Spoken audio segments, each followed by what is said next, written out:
A victory in game 1 for Victory 5. That's how it should have been, said a lot of fans out there, because Victory 5 on the verge of being this team in the top 8, but this is a must-win game for them. Hello and welcome back. My name's Jake Hysterics, Aussie Penko. Get that pen away from me. This is Jimmy Preacher Fu, and this is game number 2 after what was a very nice early game from Victory 5. What did that pen do to you? But yeah, that was a very beautiful game. Look, hard disagree, but also hard agree with the game itself. I think it was just a display of how this team can really mesh together, especially with a whole lot of changes coming on. Even though Ben4 had such a good early game, there was one player that stood out as well in that mid game. And of course, it was Korn on the Lissandra. Had some beautiful team fights. And let me just say, this man impresses me by the day. Yeah, I mean, the fact that he also has a perfect game, 7-0-11, and we didn't even notice it because he looked like a sideline for the other players, that is real testament to how he plays. The fact that we just expect it and we just don't notice it if it doesn't change. Also, it's because it was super hard to pick between him and the rest of the damage source coming through. When you have ZWuji on one side and Killua, you go, okay, the bottom lane will be quiet, but I think their Y4 and Lei had a very stable game. The Kalista had themselves a pretty good game, but I believe we do have V5 on blue for this second game. So this, for me, says, all right, let's just, let's get to it. Yeah. Yeah, yeah, let's sure, get that bread, because pretty much the LPL has been going on for long enough that we know that there's a difference in win rates between blue side and red side. It is convincingly going towards blue, 56% of the game. So we need to see how exactly these teams adapt to it. I'm curious how that will change in 9.4. Of course. Very different patch, very different priorities, things like the Rek'Sai being looked at on the red side, but last pick rotation there as well. In the early game wasn't as impactful as Ben4's Aatrox, and that Aatrox made things happen. I feel like we just got more montage of mid bottom lane here from his Aatrox. Yeah, I mean, this is exactly what I wanted to talk about. You said, how is it going to change in 9.4? My question to you is the exact opposite. How is it going to stay the same? Because Aatrox is taken out of the meta, but Ben4 goes for him anyway. If you check out the way that this team plays, it looks as if, even though there are changes, they play as if there weren't. They play their style, they don't really get phased out, and they just make sure that they build on what they need to build on, which is their teamwork and synergy. Just interested here because Ben4... I mean, the fact that Korn survived. Got away with murder. Xuzhu knew he was there.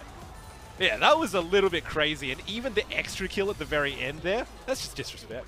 ZhaoYun tries to come back down, but it was the early game from V5 that absolutely styled over Rogue Warriors. Rogue Warriors have been having a lot of issues this split, but we know that's because they lost 4 of their members. Flawless, Mouse, you lost yourself Doinb, like you lost SMLZ, all going to top tier teams. Mouse, of course, just disappeared, unfortunately. Yeah. But all these players going to top tier teams, and you've got Killua left on his own, like, man, how am I going to bring this team into the freshest 2019? And so far, it doesn't feel like they have an answer to that. No, unfortunately not. His Thresh plays look all right, but he didn't actually find any key picks within that last game. So he really needs to step that up or just stop picking the Thresh, because that's the reason why you pick the champ, right? It's super hard and when Rogue Warriors do not have a composition that's like, hey, we're good. We can just keep losing kills and we'll be fine. We'll bounce right back. Yeah, I mean, that's what happens when you have a team that doesn't really synergize in terms of team fights, and they don't really have any individual mechanics that can put them forward in lane in a straight 1v1. So instead, they rely on these counter picks in order to really get themselves into the rest of the game. I think that really falls on Stake more than anybody else to really set them up for that victory. You said that Killua is remaining, but they still got a key support member. I do like, however, that they gave ZhaoYun the Kled in the top lane. I mean, the Kled seemed to be the most impactful in that game anyway. Oh, yeah. So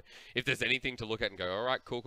Well, ZhaoYun, his Kled is fantastic. He'll also pick up something like a Yorick. So there's carry potential in that top lane. Love to see Xuzhu focus up in that top lane because there are no subs. So we're going to see the exact same V5, the exact same Rogue Warriors as well. And for V5, let's just understand how this team works, because their compositions have been pretty good, right? It's just been sometimes a bit of mis-execution. The individuality doesn't shine through to the team fights, and you're like, well, next time we'll get them, next time. But their team comps, Jinoo's on something wacky, or Ben4's on something crazy, or fun, or Gragas. Yeah, I mean, why can't it be both in the Gragas? Because pretty much the way that he actually wants to approach this game is he wants to build on what he knows works and he wants to perfect it. Yeah, Aatrox is out of meta. So what? I'm going to pick it anyways. I think that that's one of the best things about them. It might not work against the top tier teams of the LPL, but certainly when you're going against enemies who are looking to fight for their lives and so are you, then that could be one of the ways that you stand out. Just taking a look there at ZhaoYun. Not surprised the way the game is going. You know, a lot of favoritism onto V5. I know from the audience. Because V5 at the moment, they're a team that had the potential. Again, I say this over and over, but you need to remember that V5 were looking at top 8 quite consistently. Now under threat. We've said this is a must-win game, but that cannot be understated here. That for Rogue Warriors, it is the exact same. For them, even more so considering they're towards the bottom of the ladder, and this one win looks like it could affect their runnings forever. And if nothing else, and they have something to prove against their rivals, both Victory 5 and Sino Dragons came into this split from the LDL last year, and now they're trying to prove to the entire world that they can be better than the other one, because it is a competition of which one can get ahead and which one can prove that they can develop faster. Of course, for Rogue Warriors, a lot of the players did come up from the LDL, bringing themselves in for a team like Victory 5, obtaining the position for this LPL as we move to 16 teams in the split. And let me tell you, if you think 16 teams are many, wait till next year we go to 18. I love the LPL, I love Game 2, I love Rogue Warriors and V5. What fun compositions are we going to see this time? Well, Tailgate and Stake, tell me as we move back into Game 2. And already the bans are off the board. I like the targeted ban of the Riven in specific against Jinoo. And also you just got to take off Zoe in general, because with all of her counters taken off, there's not a lot you can do. Apart from that, it's standard all across. Yeah. I would also look at the Jace as well and say that HuaTian has played that in the past. We'll see. Exact same sides again, but this time there it is. Respect ban of the Aatrox. Now look at what's open still. It's Khorne's Lissandra. Yeah, and while you do ban out something that was such a nuisance to your team, you forget about the MVP play. When Khorne came out with that massive 7-0-11 last game, you all feared it, but you didn't ban it away, and now you're paying for it in game number 2. So yeah, V5 build around this once again. It was first pick game 1, now first pick in game 2, but Rogue Warriors have the opportunity and slam down on their bottom lane carry. That's going to be a big matchup in the making here for ZWuji. I take this very seriously. Jankos still plays Karthus jungle, but it will be the Ryze. Just think about that, ladies. Yeah, I was thinking about it, but instead we've got to turn our eyes towards the ADC. I want to see when ZWuji builds the Spear of Shojin, or if he builds it at all. Because it's a very good one onto Lucian with his passive, but he needs to just show that he can beat the early game. You can't get it until you get enough gold. You need to Blade the Ruined King first as well, so he needs to cycle that. We'll be going up against a Kalista. Y4 second game in a row really favors the laning phase with the Halo Blades Kalista. And if you look at what's open, you just say, hey, just go for the exact same Alistar. Go for it. The Kalista lane was very strong in the very first game, especially with the Baron play, and it looks like they're going to pick that one up again. If they go around the Baron, you know that there's going to be a whole lot of good work between the spears for the guaranteed smite and also the pullback for the guaranteed save onto lane. It's beautiful. It means this time, though, you're going up against a Lucian Braum, which is now locked in for Killua. So a lot more strength in the laning phase here for Rogue Warriors, looking for that winning lane rather than what they experienced in Game 1. Yeah, I mean, if they can defeat the laners of Y4 and Lei, then that could definitely get them ahead. Rogue Warriors is known to play around the bot side as one of their strengths. They definitely got the counter pick into this matchup.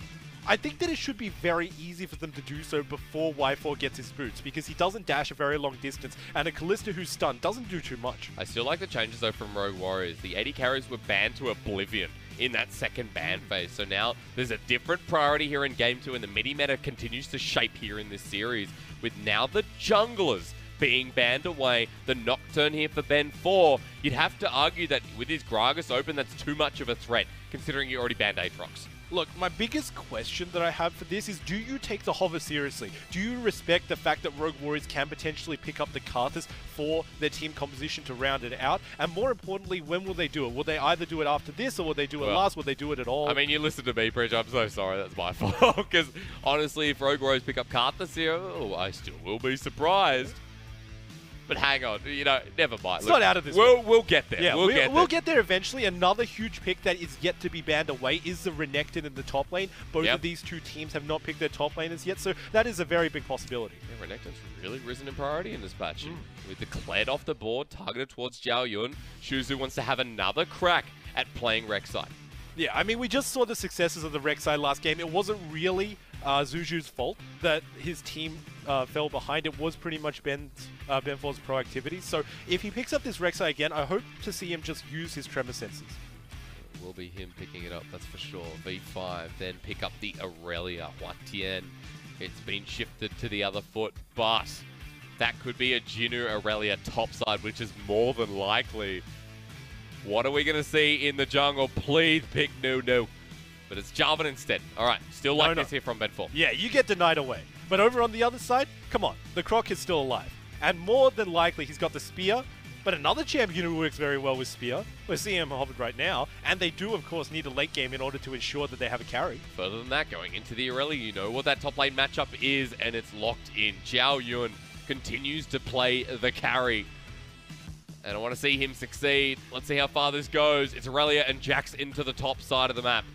And Ben4, he picks up the Jarvan, so you know exactly where he's going to go.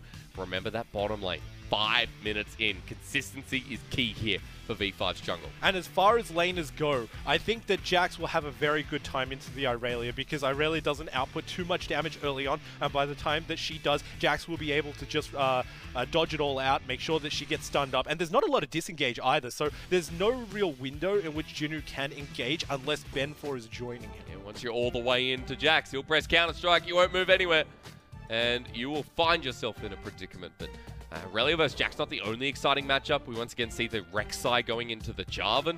And for Ben4, the Jarvan hasn't been his mainstay, but it's definitely been a champion that's been rising here in the LPL, whatever patch it is. Jarvan just looks so good at the moment, consistent to the key of this team. They'll be going in once again. This time though, however, Jinoo, I don't expect to see the Comet on Irelia like we did on Camille. Looking forward to seeing the... What do we do? Mr. Axe. Mr. Axe? What do we go? Not press the attack. What? Conqueror. Thank you so much. You're looking forward to seeing the Conqueror from Irelia. Yeah. I'm looking forward to seeing the what exactly gets picked up by the Jarvan as well. Sometimes we see the Conqueror, sometimes we can also see the Electrocute, or maybe even the Aftershock if he wants to play more supportive. We have seen some Aftershock and also Cinderhulk Jarvan, so that could potentially work out. Yeah, Cinderhulk, probably the most standard, but Electrocute, especially in our first series here tonight. Rogue Warriors, they really need this series. And it will be such a testament to their ability to recover, to bring it back in Game 2. They have a winning bottom side. They have a dangerous bottom side, rather. Remember, the Hail of Blades here from Y4 can play spoiler a little bit. But, of course, into a Braum makes it so much harder in the 2v2. But will we focus there, or we start looking towards the jungle matchup again? Ben4 says yes. And we can't agree more. Into Game 2, onto the Rift.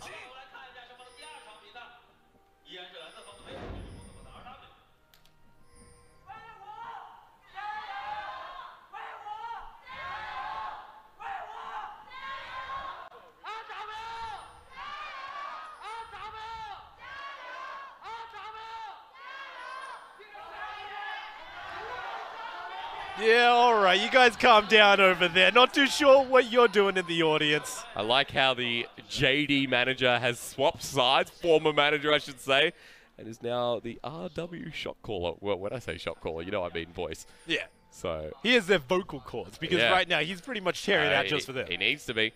Triple Conqueror in this game. Phase Rush on the rise. Hail Blades, of course, over into the Kalista and press attack on the Lucian. And to answer your question, Electrocute, of course, pretty much being the standard here on the Jarvan. So nothing too surprising in the runes, but what surprised me, we see Sorcerer on the Rek'Sai. I like that, of course.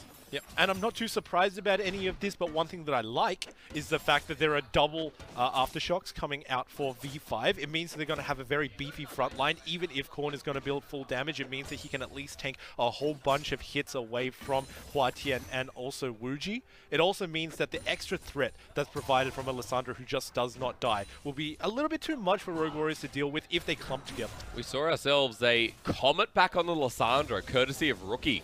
the last V5 matchup. And it was quite interesting to see that still the versatility on the Lissandra, but still back to Aftershock here in 9.4. It is, of course, the first day of English broadcast in the LPL where we do go back to, we do progress to 9.4 finally. This is very smart coming out from Xuzhu, because he's just trying to use his tremor sensors to know exactly where Ben4 is. He doesn't quite want to verse a Jarvan so early into the game, but he can completely avoid it in this instance. And right now, this is very odd that they just went up. Oh, Rogue Warrior is going to secure double Scuttle, though. This is smart. They have the push in the lane. They can move up to get Scuttle absolutely free. 70 gold over to ZWuji. Yeah, I mean, the 70 gold is a lot of experience, and if your jungler isn't around because he's been using the top side a bit too much like Xuzhu has, what you want to do is you want to avoid Ben4 from getting that. Exactly right. And double Scuttle there as well. And just while we are having a sneak peek, Time Warp Tonic is absolutely broken. Just so good. The healing is nuts. Yeah, especially when you get Corrupting Potion so early on. It looks like that's the build that he's going for. You just get so much survivability into this matchup, and more importantly, if there ever is a 1v1, that will make the difference if you can get that extra true damage bleed off. I'll tell you what, if you don't agree with me, tweet at me. At Razzle LPL. There's a small lead in that top lane, so even though Time Warp Tonic is looking good, there's the lead going over to Jinoo while the bottom lane is being visited by Ben4. Lane gank in the making here, but I think he's just backed away instead while Raptors were taken by Xuzhu and the ever-pushing mid lane Ryze. Yeah, it's just going to be a vision game all around, especially from Xuzhu. He just wants to roam around the map as he possibly can while he farms out his jungle. He's trying to provide assistance to his lanes. If you check out where the vision is laid out for his team, very forward wards coming out from Rogue Warriors, given the fact that they have no real business being inside of the river. They're just trying to get vision down so that there are no ganks supplanted from Ben4, so that he doesn't have that stellar game that he had in game number 1. It's a much slower game so far, and that's going to make the difference here for Ben4 to work towards the bottom side. A lot of priority usually on that Scuttle Crab, but having lost it seems to be a good reaction here from Rogue Warriors. Ben4 might actually just come to the same position he was in game 1, but pings have already come down. They have an inkling that Ben4 is here. He'll just poke his head and get more vision and more priority towards Crumbs, but backs away. His Corn's not there yet. Yeah, he's just also trying to return that in kind. Obviously not able to play this game out as well as Xuzhu. I also think that if Ben4 is ever going to walk into the enemy jungle, even just to pop a plant like that, then he needs to, at the very least, be ready to bring back up. Because if at any point he gets collapsed on, like that situation where he could have been, then that could have been very deadly.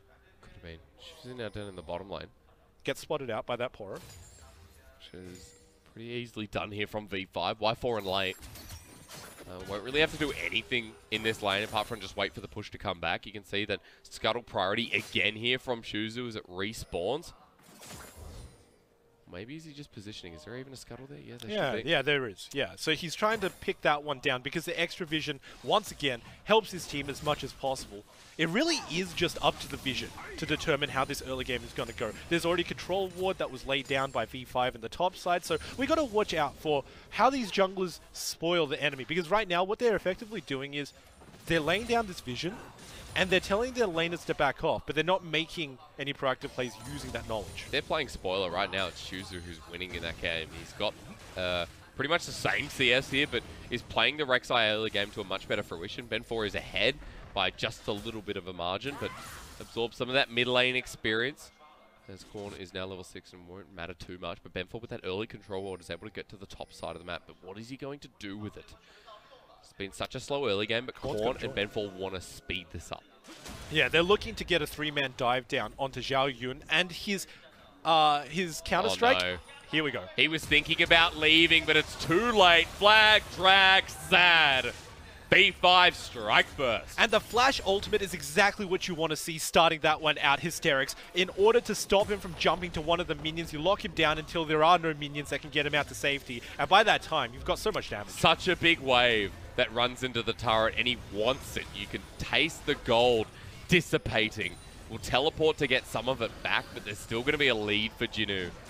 And although he didn't get the CS, the laning phase becomes so much harder for the top side of Rogue Warriors. Yeah, and they also knew that Xuzhu was nowhere around in order to respond to that. They used the blast cone after they put down a control ward. It's small things like that that'll win them the victory in the second game. While the first one was about brute power and sheer ganks, the second one will be about knowledge and about intelligent choices. Ben4 definitely has that. We've seen so far this early pressure that he's applying is so consistent.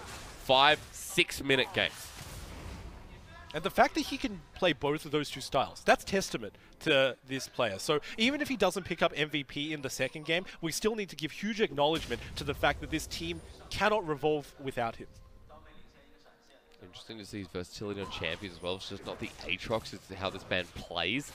He's behind 10 CS, but won't matter considering he got his mid lane ahead. Korn is in such a good position once again, and ZhaoYun is not. Jinoo, Vanguard's edge is there, bounces away. Slow. Remember, ZhaoYun takes damage just for exiting here. Ultimate popped on, but for ZhaoYun, Counter-Strike here. He gets the stun, but Flash, flawless duet. And how flawless was that? 2 solo kills, 2 games. Jinoo does it again. And even though ZhaoYun steps back with the Counter-Strike, he still gets taken down in transit with the Flash. It was too beautiful to watch.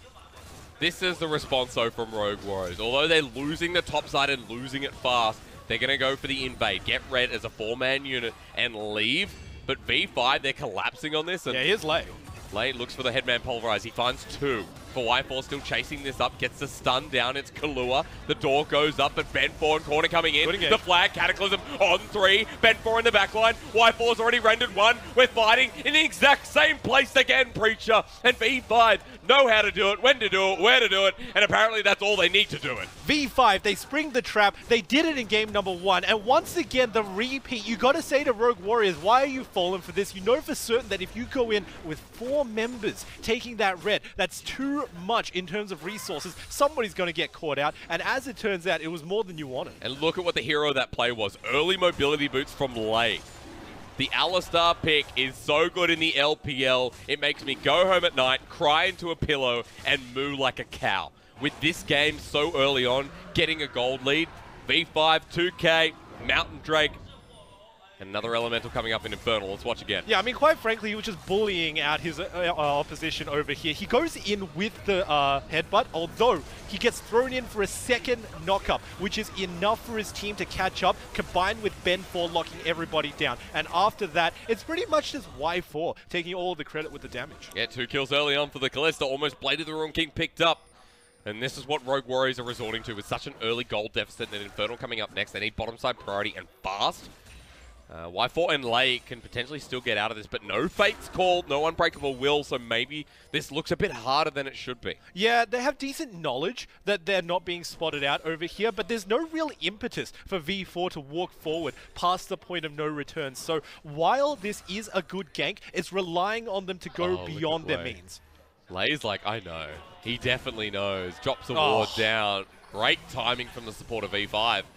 Spoils the 30-second wait time that Xuzhu was there for. Yeah, that's a big angry emote right over there. That was a lot of time wasted by ZWuji. He also wasn't last hitting the wave, which means that he lost out a little bit in terms of the farm. You could see that represented between the 2 ADCs. And while all of that was happening, it's just free will over on the top side for Ben4. Xuzhu needs to get in one of these other lanes. Korn pushing up freely. Top lane is losing out fast, and Jinoo's just dominating this matchup.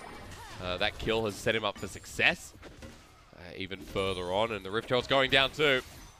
If that flawless duet lands, maybe under turret, even with the ultimate available, I don't think he's going to die, but we'll see. Yeah, and it's Derek's. Look, it's before 14 minutes. That's what I love to see in terms of Rift Heralds. If you can pick it up, and if you can just drop it in a lane, if nothing else, for the charge, then you just get so much gold out of it that it becomes so effective, and oh my god. There's Vanguard's edge. Counter-Strike does land. Remember, Aatrox, or not Aatrox rather, the Rek'Sai's here, but it's too late. ZhaoYun can't make the 2v1 himself. And in between all of that flurry, you have to notice that Jinoo actually sidestepped the Prey Seeker, which means that Xuzhu could not use his ultimate to join the fight. And before anybody could even do anything, ZhaoYun was taken down. It's literally like a missile. It can't miss anymore. And that's pretty understandable that the fight could have been turned around here for Rogue Warriors, but it wasn't. That's the biggest issue. The top lane continues to get resources. There's a Trinity Force in the making. At 11 minutes in, all the components to be a fed, successful Irelia. And although a couple of patches ago we may have lost Irelia with a couple of the nerfs, Conquerors definitely gave Irelia a window back into this game. And we've already seen it work. I mean, admittedly, having a jungler like Ben4 also gives you a window back into this game. If does. I had a choice for a duo, then I would definitely choose him no matter where I was playing on the map. So it really does make sense that even though it wasn't a terrible matchup for the Jax, ZhaoYun still is falling behind in the top lane just because of the interference. I mean, he's level 8 to level 10 on Jinoo. If there's a dive that's going to happen, it's going to happen after a counter-strike. So Jinoo waiting and patient with his time. Still taking heavier trades here from ZhaoYun, who has the same components of the Trinity Force without the Tiamat. Yeah, it's not going to be too much of a difference in terms of the 1v1 trade. It's really just the minion pushing that's affected. I want to see how Xuzhu really abuses the fact that they need this so early on in the map. I mean, already we're seeing the effects of this gold grab. I'm sure we're going to take a charge here as well. That gold going to extend here with a full charge. Turret plating over to Y4 and Ben4. That was nearly 3 plates. Last one not going to be taken down just in time, but next wave's coming up anyway. Ooh, well defended. Turret plate does come down in the end.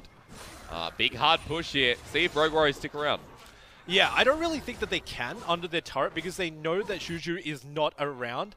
And by the time that he makes it, it might be a little bit too late. He's roaming with HuaTian though, so if there was a potential dive in the bottom side, they can join very easily. But they give this one up almost way too easily.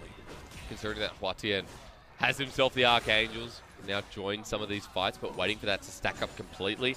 Ryze needs some time to get online, but Khorne is already in that position. So you see the change in matchup and how it affects this mid lane, especially since Khorne going into a rookie of the split in HuaTian.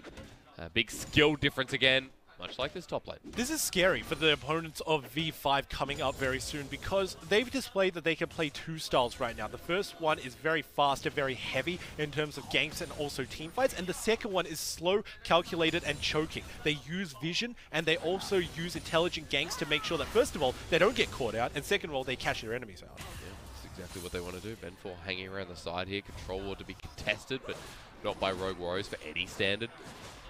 That is exactly what I was expecting. It's all in the top side, really. There's a 6,000 gold lead at 14 minutes in the game. Infernal, they're waiting. And V5 could probably just take this away. Look at the vision line, and it's so hard to contest this if you're Rogue Warriors right now. Rek'Sai, Jax on the top side as well.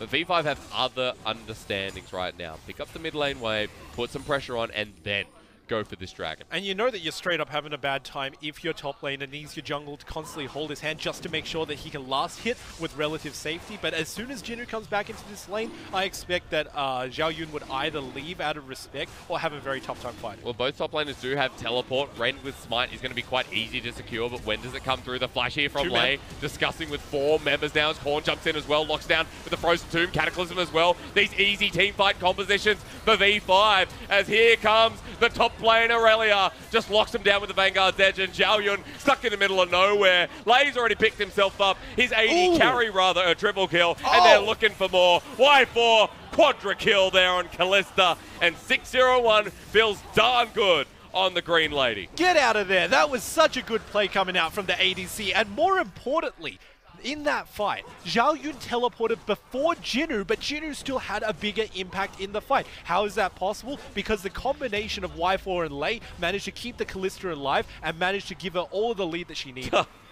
Yeah, she deserves that. Observer picks it up after a quadra, and why shouldn't he? Lei out of his mind, though. Yeah, and we just got to watch exactly where Lei and Y4 play this. Lei is tanking it all up, and that culling doesn't hit anybody important. Even though Jax is right in the middle of this team fight, everybody flashes over for the peel, and ZWuji gets taken down. This composition from V5 is just so simple to execute. Jarvan in, Lissandra in, Irelia in, Y4 and Lei, sorry, just mid-burp, halfway in as well. And it just seems simple. Yeah, I can't keep down my dinner either, Hysterics. That was a beautiful play coming out here. And look, if you can honestly defend your ADC by having 4 people charge at the enemy's face and say, deal with me before you deal with him, yeah, then that's just a difficult position for Rogue Warriors. Like I said, this isn't the fast-paced game that we saw in game number 1. This is very slow and methodical. They're taking fights they know that they can win, and look at that, they're winning it. I mean, the thing is as well, it's 16 minutes in, 10 kills, so while it's not fast-paced in the early game, well, even though we're still there, there's a couple of big team fights that are fast-paced within themselves. And now with an Irelia with Trinity Force, with Luden's already picked up from Khorne, on his way to his second item, 2 items on Y4, for Rogue Warriors. At a 9,000 gold deficit, they are losing absolutely everything. And they need time, but time's just not going to be given from V5. And an ultimate sign of form coming out from V5 as they go into a very rough schedule is simply perfect gaming your enemies. Despite the fact that Rogue Warriors are not standing very highly, any sort of perfect game that can be achievable, especially in the level of caliber that we have in the LPL, is respectable. Jinoo taking the 1v1 here with ZhaoYun. I'm not even sure I'm confident in here. Flawless duet while the top lane taken out by 2. Continues to digress. 10,000 gold now.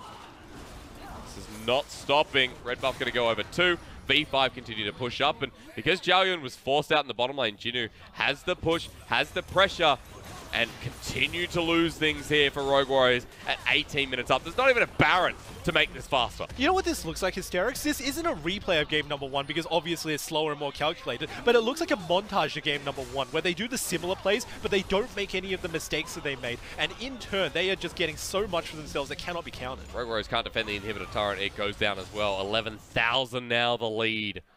Count your times because it's 18 minutes. And no one on Rogue Warriors has a kill. No turrets either. On track for the perfect game. And Infernal's coming up for V5.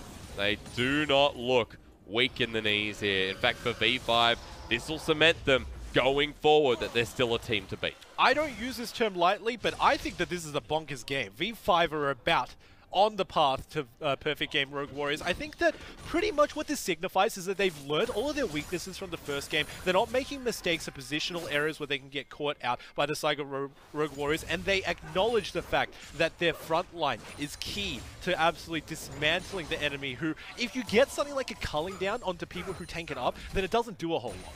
It doesn't, not at this stage when you only have one item. There's a Magi's, by the way, on Khorne again. Absolutely fantastic.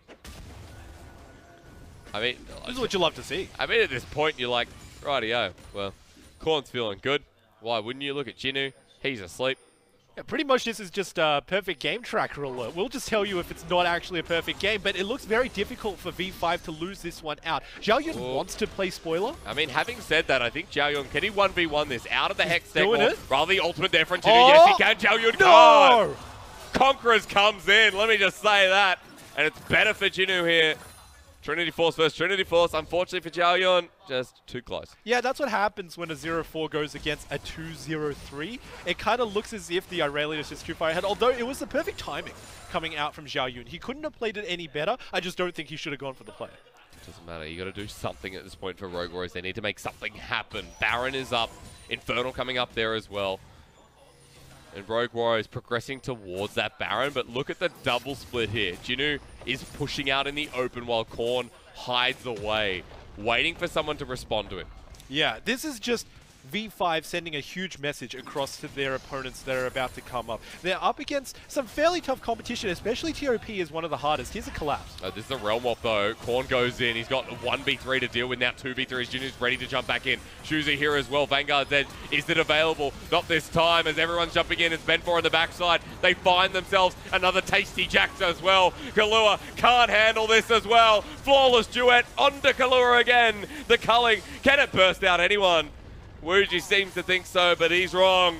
15-0 from V5. That is a succulent play coming in. The Realm Warp doesn't do a whole lot for Rogue Warriors, and immediately once they take down 3 members, you know it's Baron time. They got to make something happen here. You can see Rogue Warriors trying to get the picks. And to be fair, they had no clue where Khorne was, but they don't know where anyone is at this point in the game. Baron going to be forced by the TP. Here we go. Who gets near it from Rogue Warriors? The answer, absolutely no one. Yeah, Xuzhu's not even going to go close. He knows it is happening, but there's no contest available. I think the one thing that V5 are showing to the rest of the league by the fact that they are doing so well in this game and they're perfect gaming is the fact that they have the ability to. Because if you put any other team in this situation, they might not. Checking over with this play again, we see the best possible play that Rogue Warriors could have done. But the vulnerability coming out from Khorne lasting for so long while his team gets the time to collapse was too punishing going over for Rogue Warriors. The best way that they could have done gets absolutely dismantled. Lay tanked up that whole turret experience as well. ZWuji good effort with the culling, but Rogue Warriors falling into a pit of despair right now. 3 items on the AD carry of Y4. Bloodthirster picked up second, which we saw in game 1 as well. We've seen a lot more Bloodthirster here in this patch too. But for V5, showing no signs of weakness. Double Infernal. And at this point, you're just hoping, ZhaoYun, keep farming. You could do it. Give me my blue. Let's roll. Let's hope for the 6-item jacks. I doubt it's going to happen, but... 6-item jack? Yeah. I mean... That's what we need to look forward to. It's the only way. More of a hope that it could be a pipe dream at this point. God, 6 items. It's not going to happen. No. Let's just be honest here. It's not going to happen, and especially when you take a look at the items over on V5, and I do mean that 16-stack Medjais on Khorne. Yep. Yeah, that's looking harder and harder to go against. It really is. Khorne's output at the time being, I mean, he can't die, does so much damage, and HuaTian cannot get near him. V5 looking to put the nails in the coffin. That is his second game. 14,000 gold lead. ZWuji ZhaoYun just running away as mid lane gets pushed here. Any inner turrets cannot be defended. I'll be surprised if they can defend these inhibitor turrets. It looks risky. Don't think they can. They haven't got 5 members, and even if they did, that turret's not helping them a lot in terms of defense. So they have to give up pretty much whatever V5 push forward with. V5 realistically didn't even need the Baron, but now that they have it, there's nothing stopping them. Yeah, minions channeling in as well. V5 top inhibitors next. Quick defense there from V5 brother Rogue Warriors as Culling comes out again. Xuzhu can't chase up any further. He saw to make the matters worse here in this game. Triple Infernal. That'll be the day. Systematic. Systematic is the word that I would use, Hysterics, because pretty much V5 are playing a game in which they are trying to prove to themselves and the rest of the league that if they get a lead, they know how to use it. They don't fumble, they don't make over-aggressive plays, and they certainly don't let the hubris get to their head. They play very smart, use their advantage as a 5-man unit, and there's not a lot that can be counted once you have this much of a gold lead. Well, it wasn't this dominant in game number 1. There were a couple of errors or mismanages. That's even a word from V5. Yeah, but the fact that they got so much of a lead from pretty much the same strategy as game number 1, you know, the same types of plays around the Dragon Pit as they're chasing the enemies, and also the top lane ganks. The fact that Rogue Warriors fell for this, it signifies that Stake especially has to go back over the VODs with his teams and say, look, if this happens in the first one, you can't let it happen again. Well, maybe go further and say for V5, this is continuing to be an absolute victory. 15-0. And Rogue Warriors, as we get handy cam here. Lovely we go. Stuff. Tilted across. Oh, what? Oh, the camera has no, we're not ready for that. 3 inhibitors down, 5 members channeling in from V5. The final nails being put in here.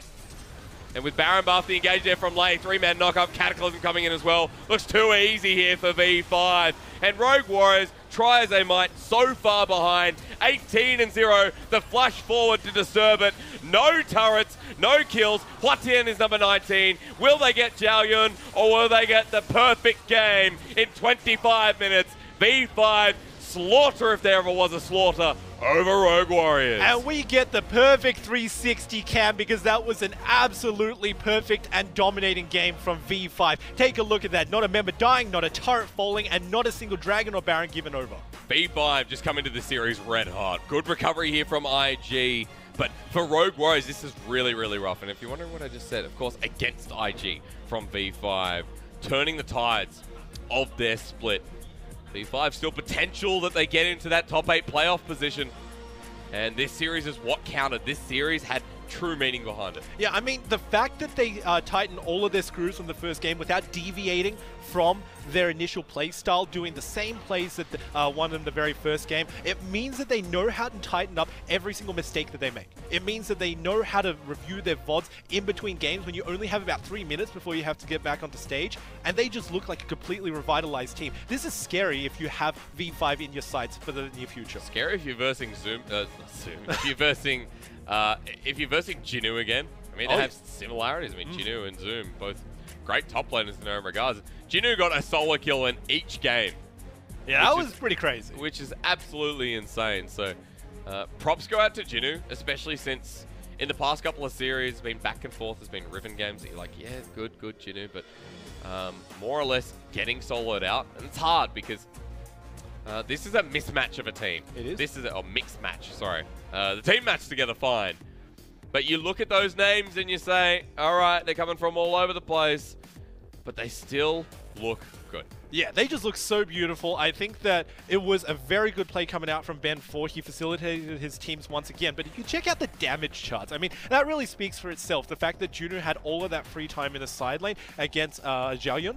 It means that he managed to build up that chart. It means that whenever the Jax came to lane, already oppressed by that Irelia, the fact that they fell so much for the same tricks as game number 1, it's really quite concerning to me. It means that Rogue Warriors, they're not really learning from their mistakes, and in a narrow amount of time where they have to change that, they can't really change it. Now, Rogue Warriors look to have time. It's still a developmental squad in a way, not like what we're calling ZWuji Gaming at the start of the split, but more about how Rogue Warriors want to be those young warriors, want to be the, you know, like the young miracles, no pun intended, for a team in the LPL.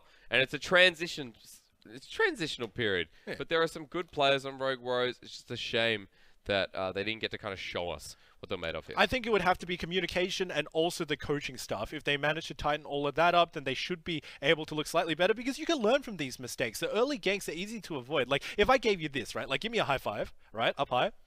Then down low. On air. Down low. Yeah. Too slow. You see, you've already fell for that, but you fall for it again the second time. Yeah, it doesn't quite work for your team, and it doesn't look impressive either. No, it definitely doesn't. Definitely doesn't. It can't be just denied me a high five on air. That's absolutely fine. I wouldn't say, though, I wouldn't go as far as to say coaching staff. I think Steak is a fantastic coach. Oh, especially picking. So yeah, so for Rogue Warriors, just about time and development with these people. Much like what we saw of Sign of Dragon earlier, although a lot closer. There's a lot of potential in this squad. However, when you're going up against V5 in their current form in that series, especially around that Dragon fight where we saw just a quick turn, and that was pretty much it for Rogue Warriors. We'll take a look at that one again, because that was absolutely quick, insane, easy to execute. Yeah, and this is just what we were talking about, the double knock-up, and then another knock-up with the Kalista ultimate. That's what we need to look for. And it was the front line that was oppressing the side of Rogue Warriors. There was no damage going down to any of the key members, which means it was free fire all around. And even on the back line, when ZhaoYun could have potentially picked up a kill, it was denied away by the very last second. It was. Nice quadra kill here to add to the mix in Y4 as well. Y4, a second quadra kill of the season as well. I think the first one was on Caitlyn, so fun little tidbit there. But Rogue Warriors, for them, this could mean playoffs out at this point, because Rogue Warriors is really struggling, considering we have such a tight middle of the pack.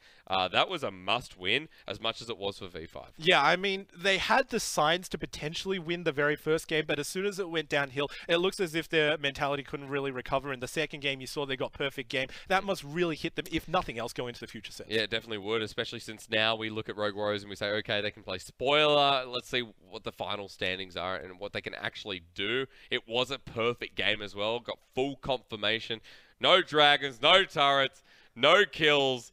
No assists, and the very first of the season as well. So V5 will have that in their pocket, and it's a reward for them, if nothing else. Yeah, I mean, they just played so well, so they absolutely deserved it. If you can adapt from the first game to the second without letting go of any of your strengths, that's what a good team is made out of. Yeah, it's very true. Rogue Warriors and V5, that's, you know, that's their progression. For V5 coming up next, we talked about, where's my sneaky devil? Snake, WE, Sino Dragon, very winnable games. Sooning the way they're going, well, I mean, that's very doable as well. Yeah, EDG and FPX as well. Maybe depends on how they go on the day. But there is a big chance now that V5 make playoffs because of their next 4 games. Of course, and they've sent a very strong message over to all of those teams that if you really want to play against them, you can't reuse the same strategies, because they do very well in between games to adapt to that, and they also change the pick and bans accordingly. Stop banning out Ben 4's Jarvan, because that was a good game, and that's why he's our MVP.